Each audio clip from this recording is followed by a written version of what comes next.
Now comes the most important shift, from understanding to action. You've explored frameworks, mapped value, decoded ecosystems, and observed how assets, liabilities, necessities, and facilities evolve. But all of that matters only if it helps you see something real, something concrete, something worth solving. So here's the invitation.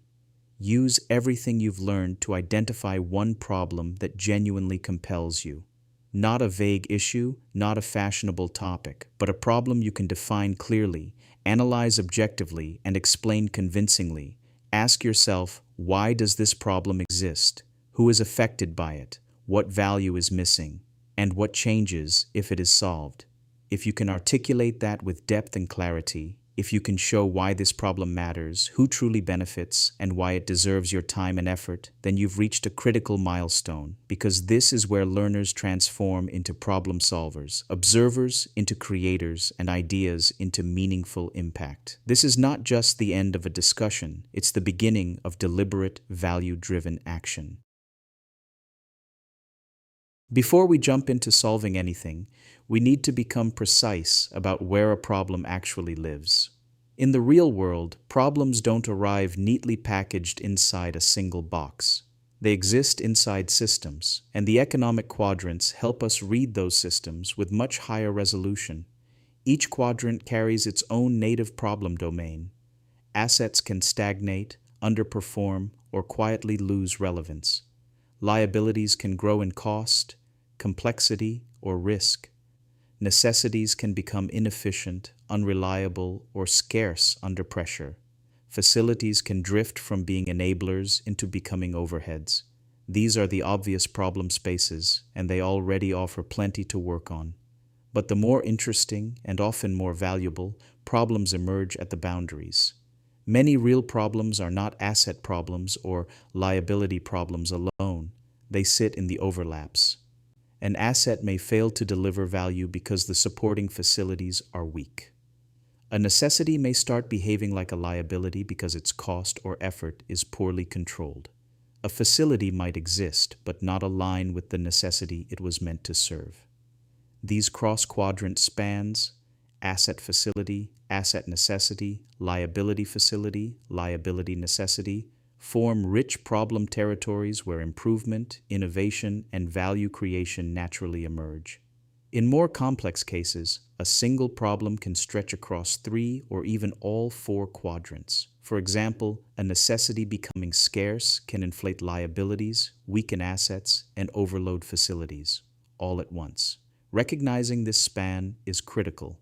It tells you whether you're dealing with a localized inefficiency or a systemic issue. And it prevents a very common mistake, solving one corner of the problem while unknowingly making another corner worse. So the real task at this stage is not solutioning, it is positioning.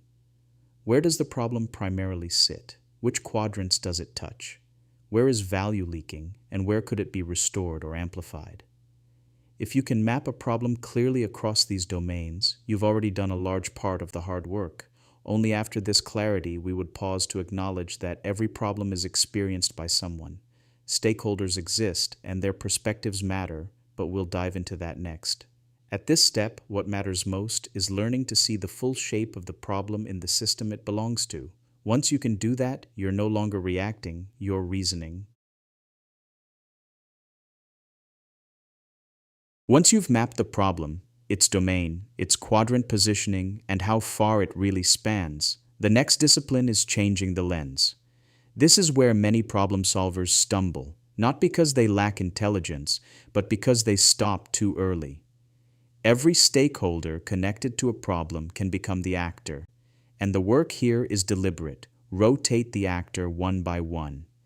Step into each stakeholder's shoes and reevaluate the same problem from their perspective.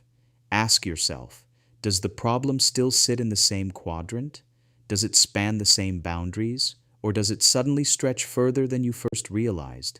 Most of us recognize problems from the vantage point we know best, our role, our inconvenience, our exposure. That familiarity is useful, but it is also dangerous. It quietly blinds us to other dimensions of the problem. When you rotate the actor, those blind spots surface.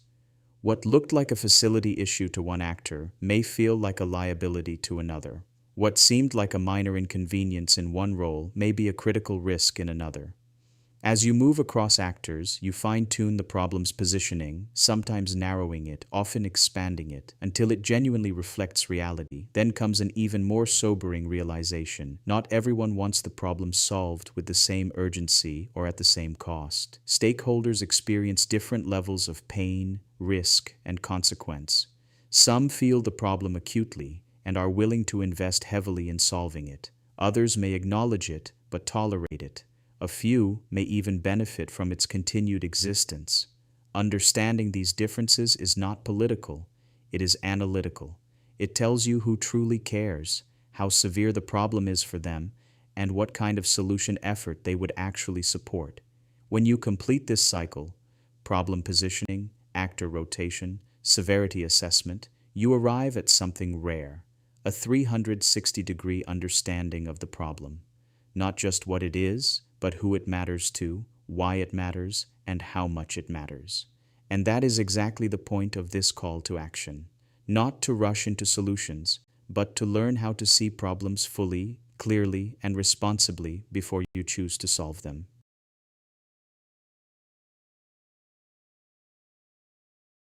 What this part of the journey ultimately gives you is not a solution, but a sharpened way of seeing. You now have a structured lens to recognize problems as they actually exist, mapped across domains, understood through multiple perspectives, and evaluated for real impact and value.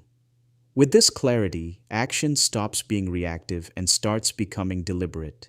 Choices are no longer driven by noise, urgency, or imitation, but by informed judgment. This is the transition point where understanding earns the right to become action, where effort aligns with value, direction is chosen consciously, and the work you take on is not just possible, but truly worth doing.